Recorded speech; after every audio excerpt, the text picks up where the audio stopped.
Okay, so this is a practice session from earlier in the week. I don't have like a ton of time daily to get the kind of practice that I want to. And so a couple of my teachers have done videos like this, kind of talking through like what goes through our head when we're trying to squeeze in practice.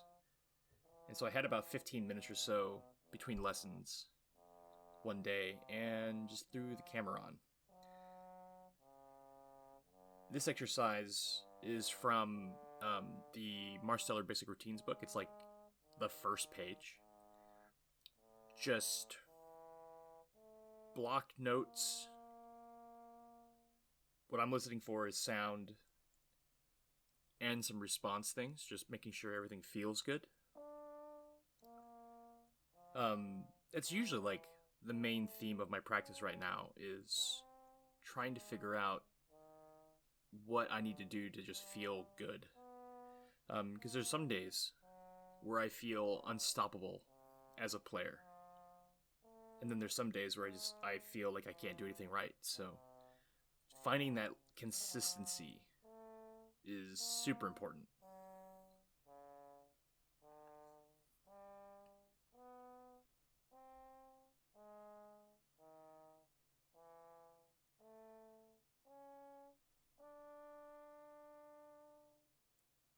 There's actually a lot going through my mind too now, like during these like short practice sessions.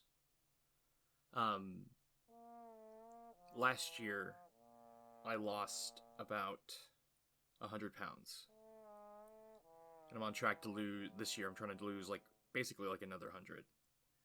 Um, and so because of that, because like I'm in the gym consistently and doing a lot of extra physical activity, there's a lot of things physically that I hadn't really noticed in my playing until probably 6 months ago, and now it's becoming more apparent. And there's like body tension stuff that I wasn't super aware of until now.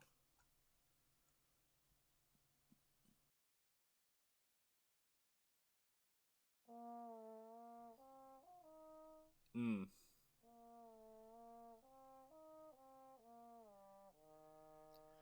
One of the things I love doing, and I encourage a lot of my students to do, is just flow studies and doing as much glistening as possible.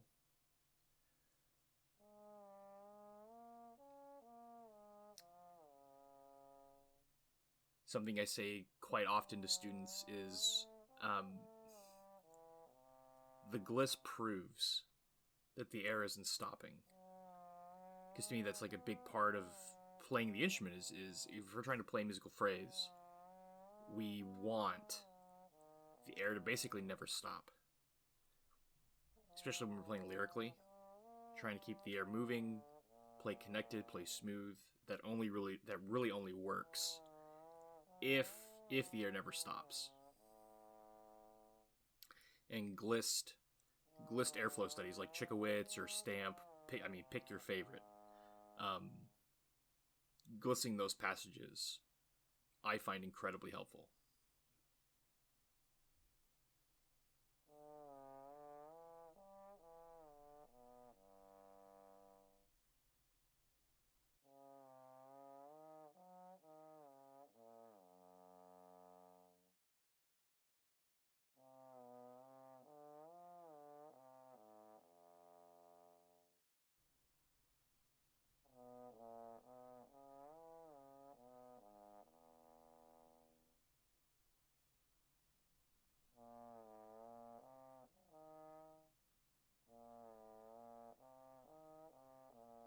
Again, it's not perfect, but I don't have a lot of time.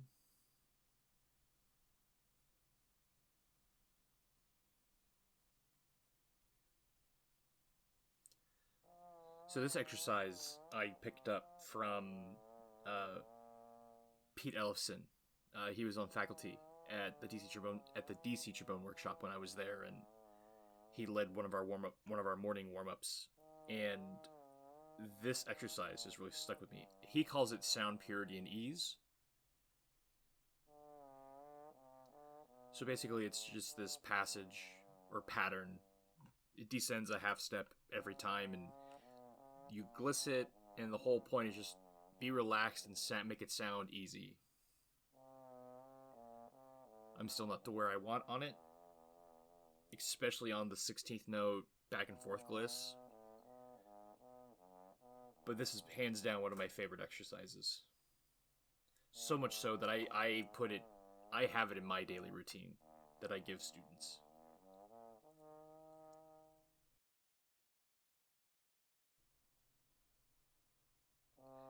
The bane of everyone's existence, scales. One of my mentors now has a really fantastic video on like learning major and minor scales, and I use it with all of my students. Most young players, I don't think, realize how often we see scales and scale fragments in the material that we work on. So having some level of command of the 12 major scales for sure, and then adding minor scales as you feel comfortable, like it's so crucial. Yeah. I'm starting to feel tension. For sure. Because at this point, it's been about 6-ish minutes of constant playing. And that doesn't sound like a big deal, right? But like if you have any level of muscle soreness and you're like holding a position, my posture probably isn't the best either. So there's a lot of things going on that I'm not doing myself any favors on.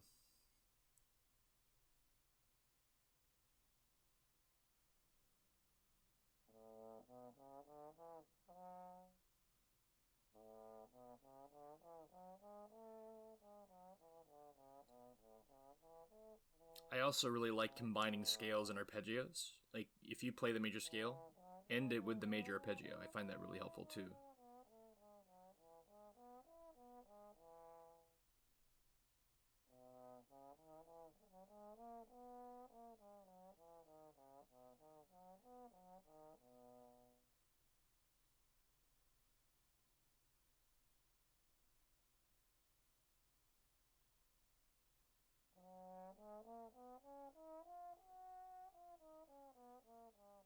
I'm also a big proponent of doing scales. Like, if you're gonna just sit down and play all 12, play them in the circle of fifths, and go forwards and go backwards. Like, don't always start at C and go around the circle of fifths. Pick a different starting point, go around the circle, or pick a different starting point and go backwards through the circle of fifths. Get used to the pattern that those things are in. Make that like super recognizable.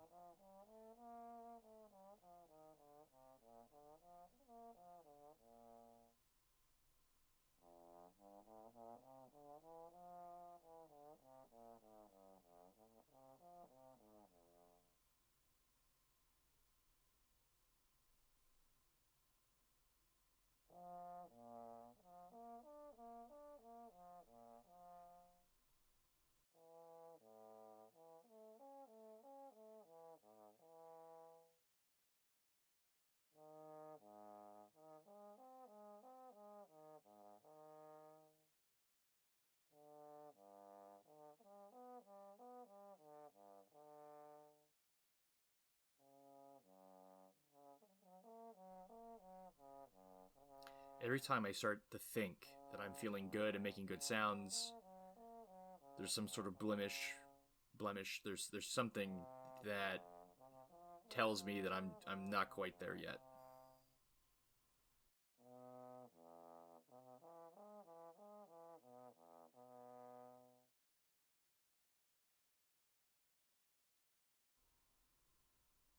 Still feeling tension. I tend to get tension like in my upper back and in the center of my chest.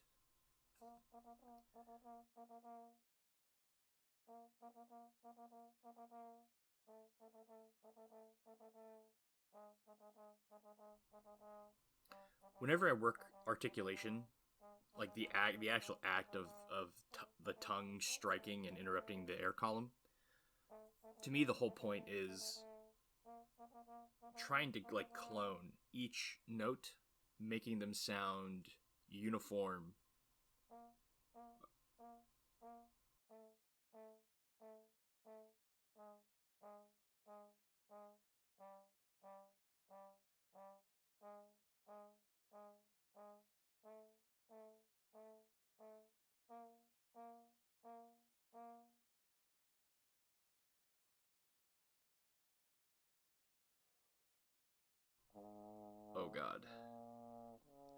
So a friend of mine, a friend of mine, every time he warms up or is like working on getting ready to play, he always ends his practice session or his like warm up session with this excerpt. And I thought this day that I would try it because like to him, he knows he's ready to play when he can just nail this thing. This is like one of the most deceptive and hard excerpts on the planet. It drives me crazy.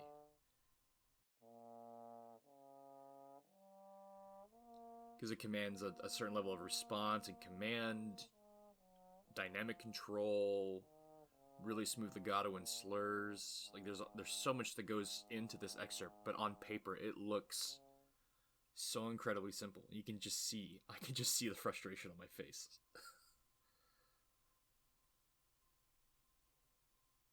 Yeah, guys. That pata just drives me crazy.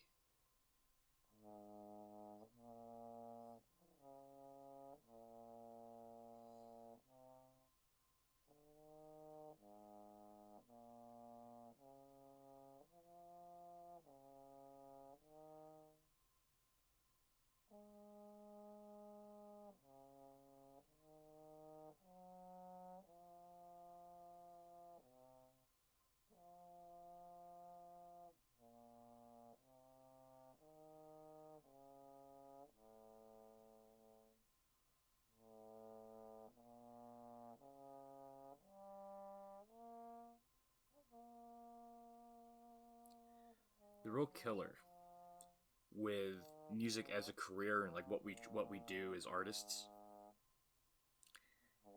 is that if you're like, think about it this way, like if you're in math class, oh good, I'm gonna buzz it. No, I'm not. Wait, oh no. Okay, I'm getting the pitch.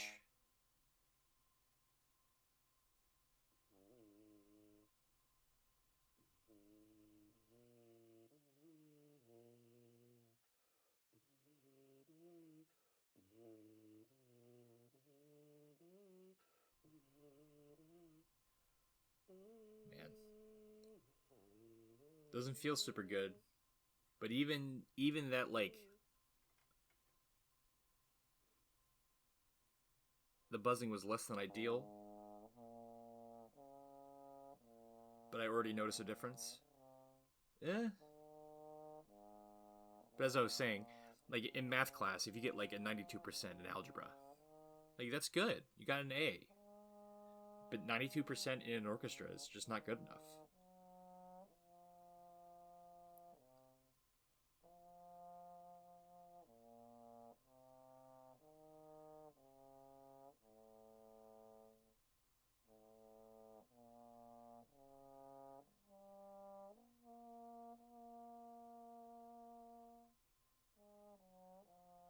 Yeah. So I hope you enjoyed this like look into a short practice session. And I'll try and do more of these.